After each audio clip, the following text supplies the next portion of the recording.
Hello student, पिछले video में हम लोगों ने क्लास 10 मैथ एनसीईआरटी का चैप्टर 1 रियल नंबर में एक्सरसाइज 1.1 1.2 को पढ़ चुके थे। इस वीडियो में हम लोग एक्सरसाइज 1.3 को देखेंगे। 1.3 को सॉल्व किया जाएगा। उसमें इरेशनल नंबर को प्रूव करने को आता है। ये सवाल आपको बोर्ड के एग्जाम के व्यू से भी इम्पोर्टेंट है।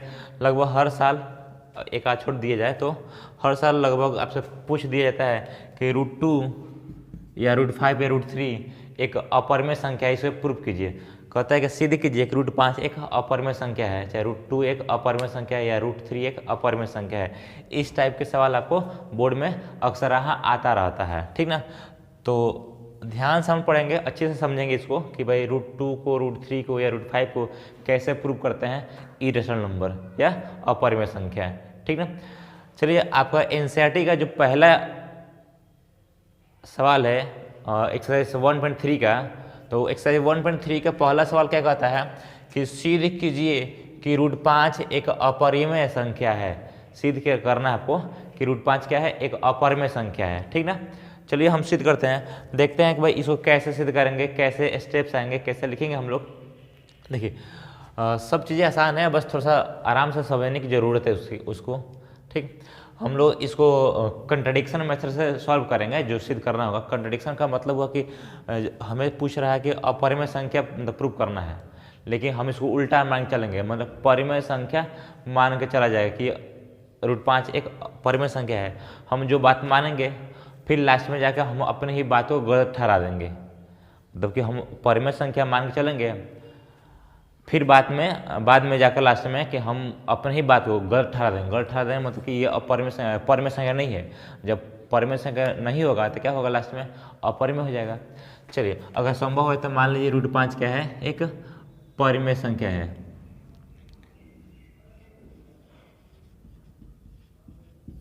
ऐसे माना √5 एक परिमेय संख्या है, परिमेय संख्या है। जब परिमेय संख्या है, इसका मतलब कि हम P/Q के शकल के जैसा लिख सकते हैं, P/Q के रूप में रख सकते हैं इसको, ठीक ना। अब इसका मतलब क्या हुआ कि जब परिमेय संख्या है तो आराम से P/Q के रूप में लिख सकते हैं इसको, P/Q के रूप में लिख सकते हैं, बिल्कुल लिख सकते हैं ना भाई। कोई भी परिमेय संख्या हमेशा P/Q के रूप में लिखी जा सकती है। अब देखिए, जब P/Q के रूप में लिख सकते हैं, अब देखिए ये P और Q क्या होगा, तो P और Q क्या है, आप लिख सकते हैं जहाँ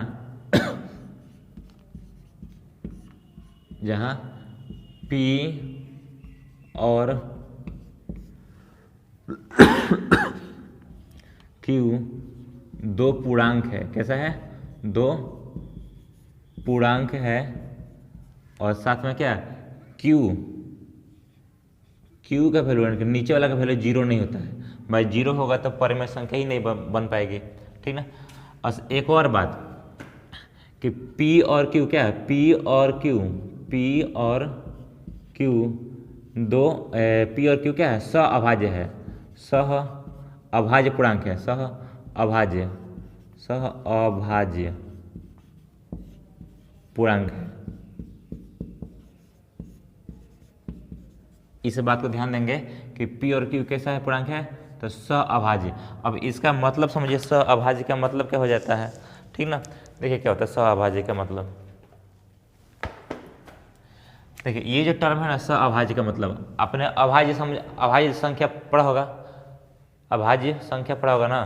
तो अभाज्य में क्या होता है, अभाज्य में कि जैसे 3 हो गया, 5 हो गया, 7 हो गया, 11 हो गया, ये क्या है, अभाज्य संख्या, जो एक से कटेगा, खुद से कटेगा, अभाज्य संख्या है।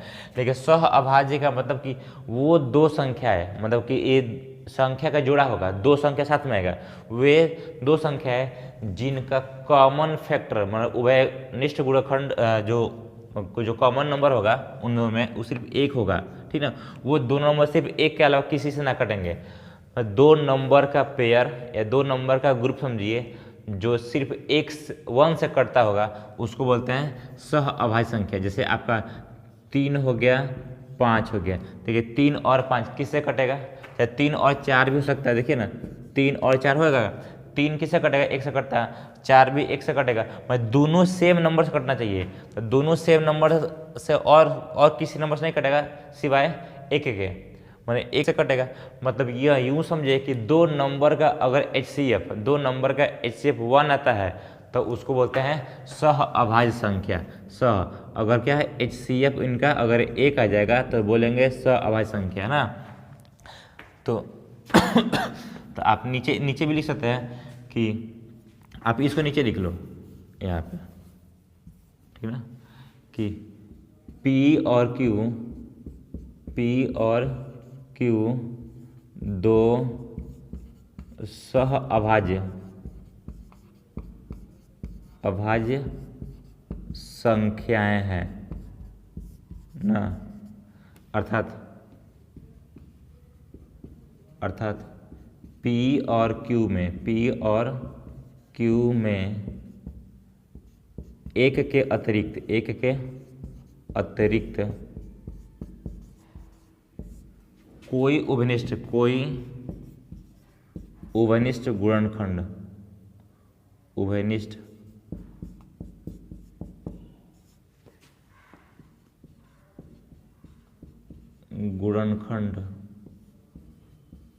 नहीं है। इतना मान चलता है कि P और Q पूरा कटा हुआ नंबर है, उसके बाद अब इतना स्मॉलेस्ट ये परमेय संख्या है कि उसके बाद नहीं कटेगा। मतलब कि जैसा 4 बटा मान लीजिए अगर ऐसा जाए कि 8 आ जाएगा तो ये आराम से जो कटा दे 2 है ऊपर 1 4 8 मतलब कट न, अब 1 बटा 2 अब तो नहीं कटेगा ना। इस टाइप का नंबर कि भाई 1 और 2 में दूसरा कोई कॉमन फैक्टर नहीं है, वो सब कॉमन फैक्टर, 1 के अलावा दूसरा कोई कॉमन फैक्टर नहीं है। चलिए यहाँ पे याद रखिएगा ये बात, हम इसी पर जोर क्यों दे रहे हैं कि हम आगे चल के इसी बात को गलत ठहराएंगे, ठीक ना। अब चलिए यहाँ पे क्या था कि आपको पता है कि √5 बराबर क्या है P/Q हो जाएगा ना। अब ना आप वर्ग कर दो, दोनों साइड वर्ग करना पर, तो दोनों और वर्ग करना पर, दोनों और वर्ग करने पर, वर्ग मतलब स्क्वायर कर दीजिए, स्क्वायर कीजिए क्या हो जाएगा, तो ये रहा √5 का स्क्वायर बराबर P/Q का स्क्वायर। अब देखिए क्या होता है, अगर कोई संख्या रूट के अंदर रहती है उसका स्क्वायर करते हैं तो वो रूट हट जाता है, रूट गायब हो जाता है, ठीक ना। तो ये हो जाएगा 5 बराबर ये P/Q, तो P के स्क्वायर बाई Q का स्क्वायर हो जाएगा, है कि नहीं, तो P/Q हो जाएगा, ठीक। अब चलिए हम यहाँ ऐसे भी कर सकते हैं, Q को जो इधर क्या है Q² इधर अगर आपका राइट साइड में डिवाइड किया है उधर जाएगा तो मल्टीप्लाई कर देगा, तो 5Q² = P² हो जाएगा, है कि नहीं, आराम से हो जाएगा। अब देखिए यहाँ देख सकते हैं आप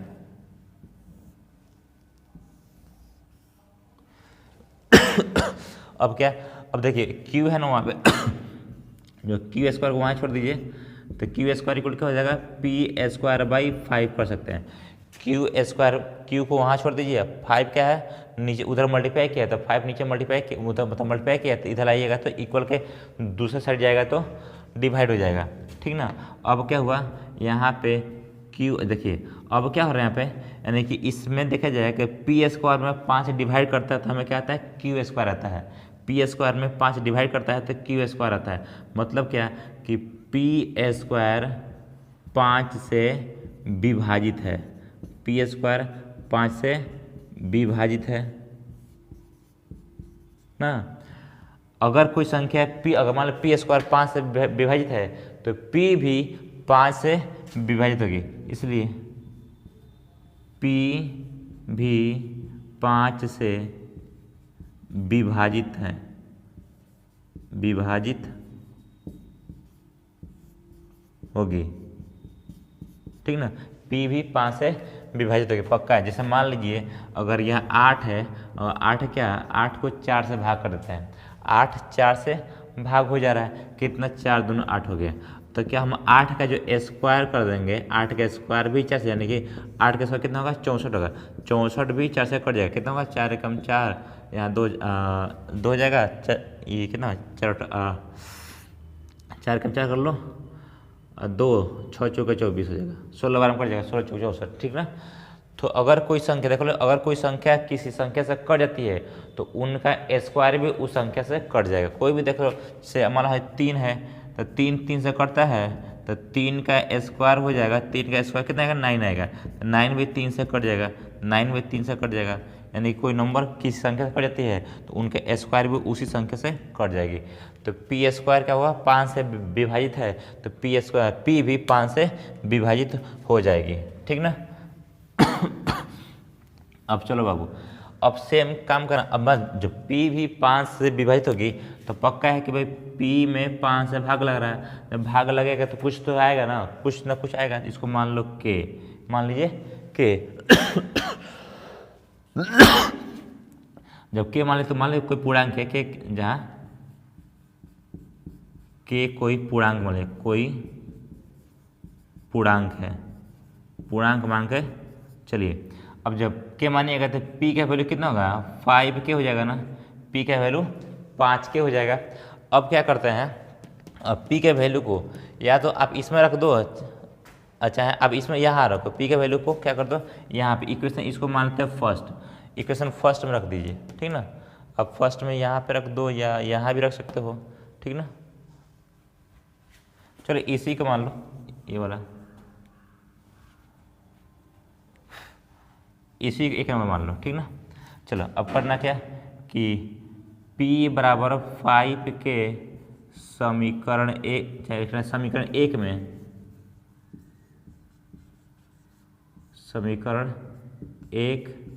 में P बराबर 5 के रखने पर अब P बराबर 5 के समीकरण एक में रख दो तो क्या हो जाएगा, यहाँ देखो तो बाबू हो जाएगा क्यू स्क्वायर बराबर, अब P के बदले में क्या रखेंगे, P के बदले में 5K, तो 5K। अब देखोगे यहाँ पे अब P के स्क्वायर ना था तो P का स्क्वायर होगा तो यहाँ 5K का भी स्क्वायर कर देंगे ना। अब बटा क्या नीचे क्या है तो 5 है, तो यहाँ 5 कर सकते हैं आराम से, यहाँ पे 5 कर सकते हैं, ठीक। अब आ जाइए, यहाँ क्या दिख रहा है कि Q square equal to 5K का स्क्वायर करेंगे तो कितना आएगा 25K स्क्वायर, 25K स्क्वायर आएगा, ठीक। यहाँ पे नहीं दिख रहा है, एक बार देख लो, यहाँ क्या हो जाएगा, इसको सेम लिखते हैं कि क्यू स्क्वायर इक्वल टू कितना 5 क्या कर दो स्क्वायर, तो 5 स्क्वायर कितना है 25K स्क्वायर हम बाई नीचे 5 हो जाएगा, 5 से कट जाएगा कितना 5, तो ये क्या हो गया आपका, तो Q square equal to 5K square. अब क्या कर सकते हैं, तो क्यू स्क्वायर, अब 5 इधर मल्टीप्लाई किया इधर आएगा तो डिवाइड कर देगा, 5 नीचे आ जाएगा, यहाँ पे K स्क्वायर।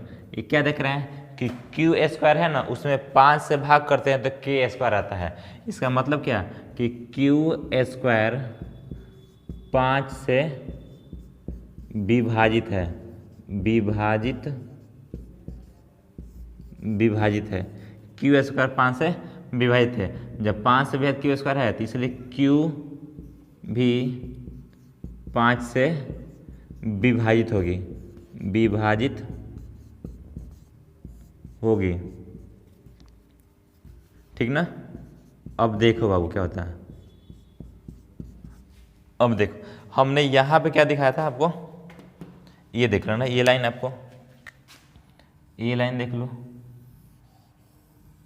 कि P भी 5 से विभाजित है और Q भी 5 से विभाजित है। इन दोनों को जो घेरे हैं उन दोनों में देखो, इसका मतलब क्या, मतलब P और Q में एक कॉमन फैक्टर, एक उभयनिष्ठ गुणनखंड क्या है आपका 5 है, अर्थात इस प्रकार क्या हो जाएगा, देयरफॉर P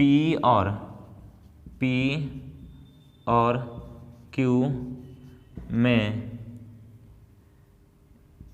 एक के अतिरिक्त एक के अतिरिक्त एक गुणनखंड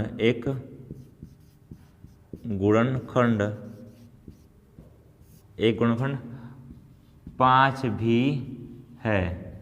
भाई हमने क्या माना था कि भाई P में क्या है, P मतलब P और Q में एक के अलावा एक गुणनखंड एक और क्या है 5 भी है, लेकिन हम लोगों ने क्या माना था कि P और Q में एक के अतिरिक्त कोई गुणनखंड नहीं है।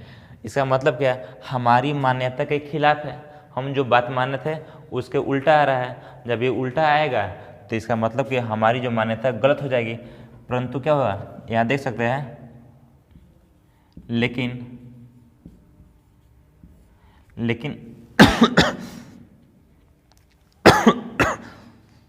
लेकिन इससे इस तथ्य का विरोधाभास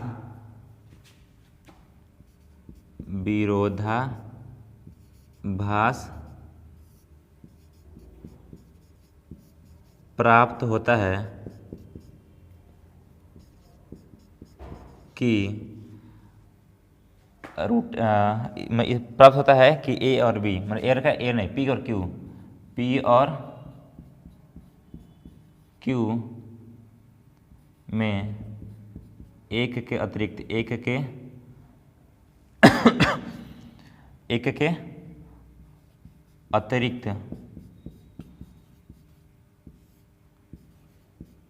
कोई उभयनिष्ठ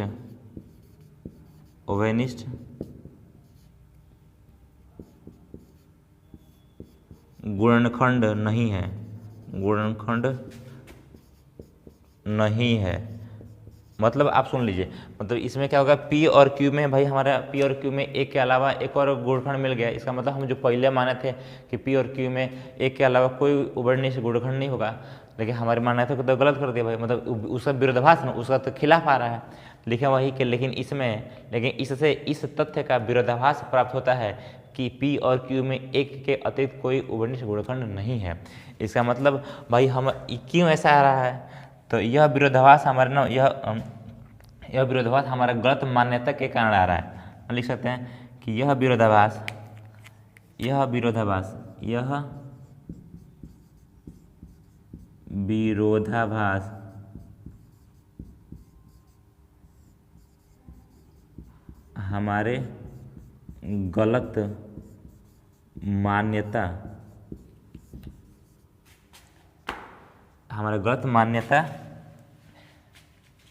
हमारे गलत मान्यता के कारण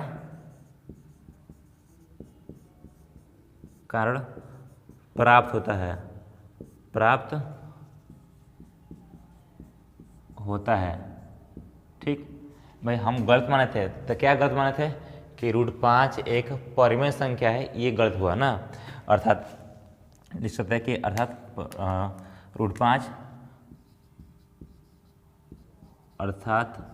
√5 एक परिमेय संख्या नहीं है, परिमेय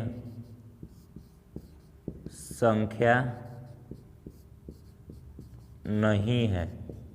जब परिमेय संख्या नहीं होगा तो कौन संख्या होगी, इसलिए √5 एक, मतलब कोई संख्या दो हो सकती है, या तो परिमेय होगी चाहे अपरिमेय होगी, लेकिन √5 क्या हुआ, परिमेय संख्या नहीं है। जब परिमेय नहीं है तो क्या होगा, अपरिमेय संख्या। इससे √5 एक अपरिमेय संख्या, अपरिमेय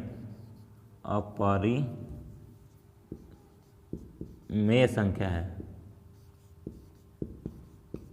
ठीक, तो इस प्रकार हम लोग किसी भी अभाज्य संख्या का रूट होगा, मतलब कि आप √2 को √2 चाहे √3 हो, चाहे 3√3 हो, या √5 हो, √7 हो, √11 हो ना, इस टाइप के नंबर को हम लोग अपरिमेय संख्या प्रूफ कर सकते हैं। ठीक ना, थोड़ा सा लास्ट में लैंग्वेज लिखना पड़ता है। अगर आप ऐसे इस टाइप से लिखिएगा तो बोर्ड में आपके जो लगभग ये 3 नंबर का आता है, 3 मार्क्स का पूछा जाता है कि भाई √5 को √2 को अपरिमेय संख्या प्रूव करें, तो ये पक्का 3 का 3 नंबर आएगा। ऐसे पूरा लैंग्वेज आराम से लिख दीजिएगा। ठीक ना, हम इसके बाद क्वेश्चन नंबर 2 पे चलेंगे। उसके पहले वीडियो को पॉज करके आप इसे लिख लीजिए या स्क्रीनशॉट इसे कर सकते हैं। अब हम क्वेश्चन नंबर 2 को सॉल्व करते हैं। सेकंड में जो कह रहा है कि सिद्ध कीजिए कि 3 + 2√5 एक अपरिमेय संख्या है, मतलब इसको अपरिमेय संख्या प्रूव करना है। देखिए, इसके पहले जो सवाल बना था वो सिर्फ √5 प्रूफ करने को बोला था, उससे थोड़ा बड़ा दिख रहा है कि 3 + 2 √5। देखिए है बड़ा नंबर, लेकिन उससे सिंपल में हो जाएगा। पीछे वाला सवाल यानी कि सवाल नंबर 1 से भी सिंपल होगा, बहुत सिंपल होगा ना। हमने जो काम करना था वो पीछे कर दिया, वैसे ही करना है। लेकिन इसमें जो क्या करना है, इसमें बहुत सिंपल हो जाएगा, थोड़ा समय बन जाएगा, ज़्यादा टाइम नहीं लगेगा। ठीक, देखिए सेम, लेकिन उसमें जो काम करना था स्टार्टिंग में, तो स्टार्टिंग में तो हर एक सवाल में कॉपी पेस्ट वही करना है भाई, कि भाई आप गलत मानिएगा, उल्टा मानिएगा, PYQ के रूप में लिखिएगा, ठीक ना वो। लेकिन हमें आगे कुछ चेंज कर देना है। चलिए देखते हैं।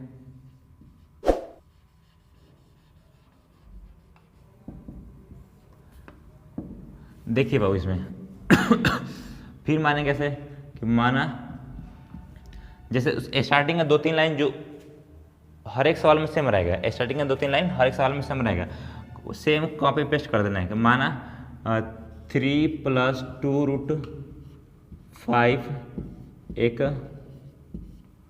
परिमेय संख्या है। परिमेय संख्या है। जब परिमेय संख्या है तो आपको तो पूरा मालूम होगा कि इसे PYQ के रूप में लिख सकते हैं आराम से ना। Therefore 3 + 2 √5 = PYQ।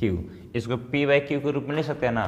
चलो भाई, अब क्या करेंगे, हम यहाँ से स्क्वायर नहीं करेंगे, उसमें पीछे वाले में स्क्वायर कर दिया था ना, स्क्वायर नहीं करना। आपको पता है PYQ क्या है, PYQ आराम से यहाँ पे और कुछ नहीं लिखना है कि P तथा Q दो पूर्णांक है, दो पूर्णांक है, ठीक ना। और यहाँ पे Q का वैल्यू 0 नहीं होगा, सिर्फ इतना लिख देना है। अब देखो वो यहाँ पे अगर इस टाइप का नंबर है तो 3 इधर है ना, मतलब इक्वल की इस साइड है, जब उड़ा कर जब इधर लाइएगा तो पॉजिटिव में इधर आएगा तो नेगेटिव हो जाएगा। मतलब क्या कि 2 √5 = ये इधर आएगा तो माइनस हो जाएगा P/Q, और माइनस कितना 3 कर देंगे ठीक ना। अब चलो बाबू, अब इधर क्या होगा यहाँ पे, तो ये √5 इधर 2 है ना, तो 2 इधर आएगा तो मल्टीप्लाई करेगा ना, तो कर दो मल्टीप्लाई, मतलब डिवाइड कर देगा, डिवाइड सॉरी। तो √5, एक काम कर लो, इसको थोड़ा सॉल्व कर लो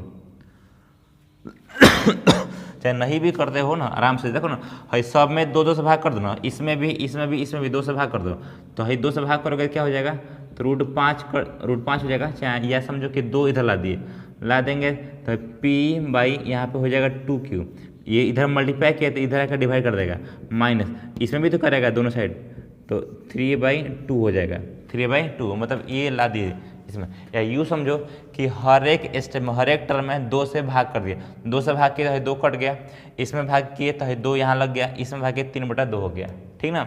अब देखो यहाँ पे जो यहाँ पे देख रहे ना, है P/Q क्या था, P/Q एक परिमेय संख्या है, 3/2 भी परिमेय संख्या है P/Q जो परिमेय है, इसमें 2 Q कर देंगे तभी भी परिमेय संख्या आएगा, ठीक ना। तो यहाँ क्या देख रहेंगे, P - 2Q - 3/2Q एक परिमेय संख्या है। और जब मान लिया परिमेय संख्या है ये वाला, तो ये भी सेम बात देखो है, P - 2Q - 3/2Q जो है ना, 3/2 क्या है, एक परिमेय संख्या है। कारण क्या है कि P पूर्णांक है, Q पूर्णांक है, तो P/Q पूर्णांक है, इसमें 1/2 से मल्टीप्लाई कर देंगे तो भी पूर्णांक ये परिमेय संख्या आएगा।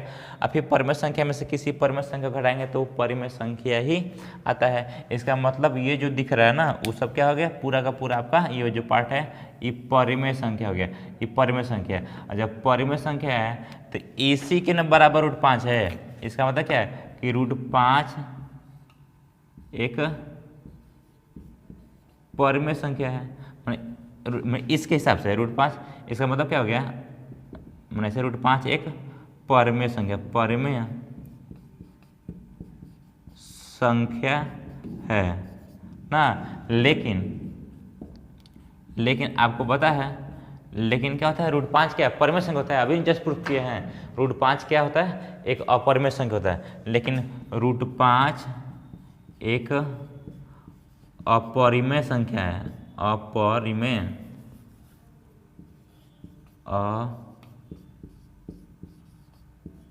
अपरिमेय संख्या होता है ना भाई। √5 तो एक अपरिमेय संख्या होता है, अभी जस्ट प्रूफ किए हैं, लेकिन यहाँ क्या दिखा रहा है, परिमेय संख्या ना। इसका मतलब कि भाई इसका मतलब क्या है कि ये हमारे जो हम माने थे ना कि भाई परिमेय संख्या है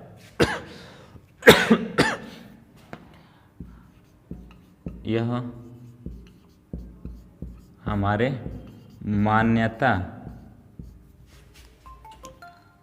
मान्यता का विरोधाभास है। विरोधाभास कर दो, विरोधाभास है ना। मतलब हमने माना था क्या कि भाई जो ये जो होगा ये हम जो माने थे वो आपका परिमेय संख्या नहीं होगा, मतलब परिमेय संख्या होगा। अपरिमेय तो प्रूफ करना है, मतलब कि हम जो माने थे वो क्या हो गया आपका, वो गलत हो जाएगा भाई। यहाँ पे क्यों ऐसा आ रहा है, ये तो परिमेय संख्या है, तो ऐसा उल्टा क्यों आ रहा है, तो उल्टा इसलिए आ रहा है कि हम इसको गलत मान ही लिए थे ना, इसलिए अच्छा इस प्रकार हमारी मान्यता गलत है कि 3 + 2√5 एक परिमेय संख्या है। मतलब ये हमें मानते गलत है, इसलिए क्या हो जाएगा 3 + 2√5 एक अपरिमेय संख्या है।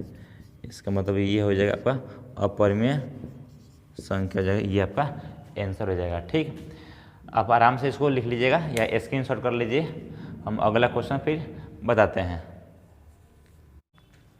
अब हम क्वेश्चन नंबर 3 को सॉल्व करते हैं। सवाल नंबर 3 में कहता है कि सिद्ध कीजिए कि निम्नलिखित संख्याएं अपरिमेय है।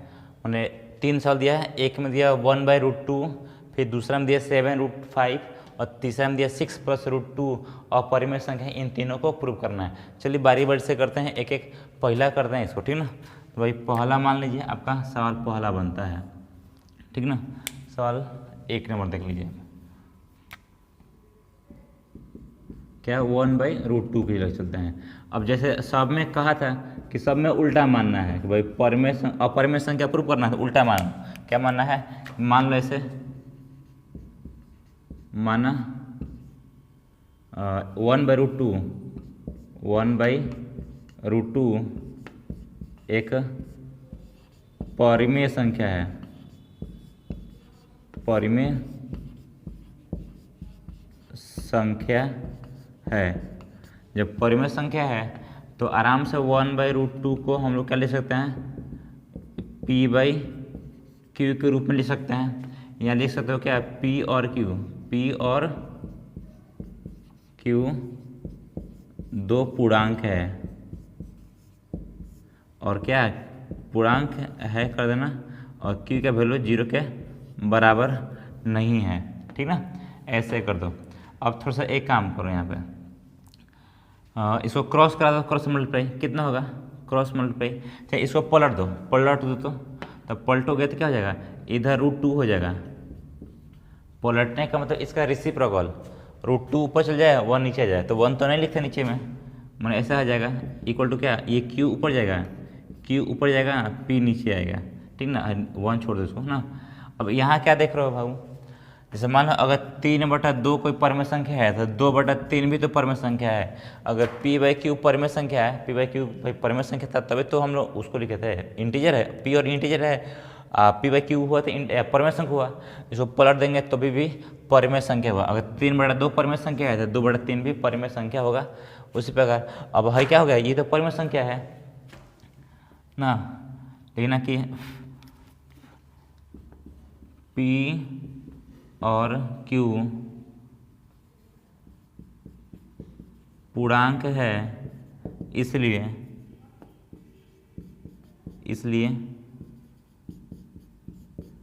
P/Q एक परिमेय संख्या है, परिमेय है ना, यह परिमेय संख्या है। अब देखो ना, अब भाई परिमेय संख्या है तो परिमेय संख्या भाई, तो ये परिमेय संख्या बराबर है, अर्थात क्या हुआ, और जो पी क्यू बाई पी था क्या हो गया, एक परिमेय संख्या, परिमेय संख्या हो गया, ठीक ना। अब पी बाई क्यू के बदले में √2 लिख देंगे क्योंकि उसी के बराबर था हमारा। तो जब ये परिमेय संख्या है तो ये भी परिमेय संख्या बोलेंगे, तो √2 भी क्या हो जाएगा, परिमेय संख्या हो जाएगा, परिमेय संख्या हो जाएगा। लेकिन ये क्या बात है, लेकिन इसमें देखोगे, लेकिन √2 अपरिमेय संख्या होता है, √2 क्या होता है, अपरिमेय संख्या, अपरिमेय संख्या होता है। √2 आपका अपरिमेय संख्या होता है, लेकिन यहाँ पे परिमेय संख्या बता रहा है। इसका मतलब कि हमारी जो मान्यता है वो गलत है, इसलिए यह हमारे मान्यता मान्यता का विरोधाभास है, विरोधाभास है कि 1/√2 एक परिमेय संख्या है, परिमेय संख्या है, अर्थात 1/√2 एक अपरिमेय संख्या है, एक अपरिमेय संख्या है, ठीक है ना, संख्या है। इस प्रकार ये आपका क्वेश्चन बन गया। वीडियो को पॉज करके इसको लिख लीजिए या स्क्रीनशॉट कर दीजिए, हम अगला इसका सेकंड बनाते हैं। थर्ड का सेकंड में क्या सवाल है कि 7√5 को प्रूव करना है कि अपरिमेय संख्या है। तो मान लीजिए, माना 7√5 एक परिमेय संख्या, परिमेय संख्या है। जब परिमेय संख्या है तो इसको p/q के रूप में लिख सकते हैं। Therefore 7√5 equal to p/q। पता है कि p और q क्या है, p और q दो पूर्णांक है और q का वैल्यू 0 नहीं आएगा, ठीक ना। ऐसे लिख सकते हैं, हर एक सवाल में यही लिखा जा रहा है। अब 7 इधर मल्टीप्लाई किया है, इधर आएगा तो क्या हो जाएगा, √5 प्लस 7 p/7q हो जाएगा, p/7q हो जाएगा। अब देखो यहाँ पे क्या हो जाएगा, p और q और 7 क्या है, पूर्णांक है ना, p, q और 7 क्या है, पूर्णांक है, इसलिए p/7q क्या है, एक परिमेय संख्या हुआ, परिमेय संख्या हुआ कि नहीं भाई। अगर ये पूर्णांक है तो पूर्णांक का जो ये बटा कर देते हो ना, भाग कर देते हो, तो आपका क्या आता है, परिमेय संख्या। ये परिमेय संख्या हो गया, अर्थात क्या हुआ, यहाँ पे देखो p/7q क्या हो गया, परिमेय संख्या हो गया, परिमेय संख्या। जब p/7q परिमेय संख्या है तो p/7q के बराबर क्या है, √5 है। इसका मतलब क्या है, √5 भी क्या हो जाएगा, परिमेय हो जाएगा, परिमेय संख्या होगा ना। लेकिन √5 एक अपरिमेय संख्या, अपरिमेय संख्या है, ठीक ना। मतलब कि इसका मतलब ये अपरिमेय संख्या है, इसका मतलब ये देयरफॉर 7√5 एक परिमेय संख्या ना होकर परिमेय, मतलब कि यहाँ लिख सकते हो एक लाइन कि इस प्रकार हमारी मान्यता गलत है कि 7√5 एक परिमेय संख्या है, परिमेय संख्या है ना। अर्थात जब ये गलत बात हो गया तो क्या हो जाएगा, 7√5 एक अपरिमेय संख्या, अपरिमेय संख्या है। ये आपका आंसर हो जाएगा। ठीक, अब इस एक्सरसाइज का लास्ट सवाल बनाते हैं। उसके पहले आप वीडियो को पॉज करके इन्हें लिख लीजिए या स्क्रीनशॉट कर दीजिए। ठीक, अब हम सॉल्व करते हैं इसका तीसरा का तीसरा, यानी कि इस एक्सरसाइज का अंतिम सवाल। क्या दिख रहा है, और इसमें तीसरा में बोला है कि सिद्ध कीजिए कि 6 प्लस रूट टू क्या हो जाएगा, एक अपरिमेय संख्या है। मान लीजिए उल्टा इसका, माना 6 प्लस रूट टू एक परिमेय संख्या है, परिमेय संख्या है। ठीक ना, जब परिमेय संख्या था 6 प्लस रूट टू इक्वल कितना है, पी बाई क्यू कर देंगे। यहाँ पी और क्यू क्या है, पी और क्यू दो पूर्णांक है। ठीक ना, और क्यू का वैल्यू 0 नहीं है। ठीक ना, 6 उधर है ना, तो आप इसको इधर कर दो तो root two equal to p by q minus 6 हो जाएगा। अब क्या हो जाएगा यहाँ पे p, अब माइनस 6 यहाँ तो आप घटा लोगे, एलिस में लेकर नीचे q हो जाएगा, यहाँ पे हो जाएगा 6q। ठीक ना, अब देखो यहाँ पे चूँकि p और q और 6 क्या है, पूर्णांक है, पूर्णांक है, इसलिए p minus 6q by q एक परिमेय संख्या होगा, परिमेय संख्या है ना। मतलब ये परिमेय संख्या है जब ये परिमेय संख्या है, इसका मतलब क्या है, रूट टू भी परिमेय होगा ना, उसी के बराबर है। जब ये परिमेय हो गया तो उसके बराबर क्या है, रूट टू है। अर्थात इस प्रकार क्या हो जाए, देयरफॉर मतलब कि आपका जो है हो गया क्या, p minus 6q by q क्या हो गया आपका, एक परिमेय आ गया, परिमेय संख्या ना, परिमेय संख्या आ गया, ये परिमेय संख्या आ गया। इसी के बराबर देखो, इसी के बराबर ना रूट टू है, तो रूट टू क्या हो जाएगा, रूट टू भी परिमेय हो जाएगा, परिमेय संख्या हो जाएगा हाँ। लेकिन क्या हुआ, लेकिन रूट टू परिमेय संख्या नहीं है, लेकिन रूट टू क्या है, अपरिमेय, लेकिन रूट टू अपरिमेय संख्या है, लेकिन रूट टू क्या है आपका, अपरिमेय संख्या है। ठीक, तो ये अपरिमेय संख्या हो गया, इसका मतलब क्या, इसलिए हमारी मान्यता गलत है कि क्या 6 plus root two, 6 plus root two ऐसे लिख देना, 6 प्लस रूट टू एक 6 प्लस रूट टू एक परिमेय संख्या है। भाई ये परिमेय संख्या है, ये हमारे गलत हो गया, गलत है तो देयरफॉर क्या हो जाएगा, या अर्थात क्या 6 प्लस रूट टू एक अपरिमेय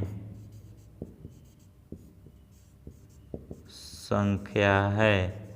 मतलब क्या, यहाँ पर हम कह दिया ना कि 6 प्लस रूट टू एक परिमेय संख्या है, ये बात गलत है, मान ये हमारा मान्यता गलत है। जब ये मान्यता गलत है तो कोई संख्या परिमेय नहीं होगी तो क्या होगा, परिमेय संख्या नहीं होगा तो अपरिमेय होगा। इस प्रकार आपका 6 प्लस रूट टू परिमेय हो जाता है। इस वीडियो को मतलब आप पॉज करके इसे लिख लीजिएगा। इस प्रकार आपका एक्सरसाइज 1.3 कंप्लीट होता है। अगले वीडियो मिलते हैं एक्सरसाइज 1.4 लेकर। जय हिंद, वंदे मातरम।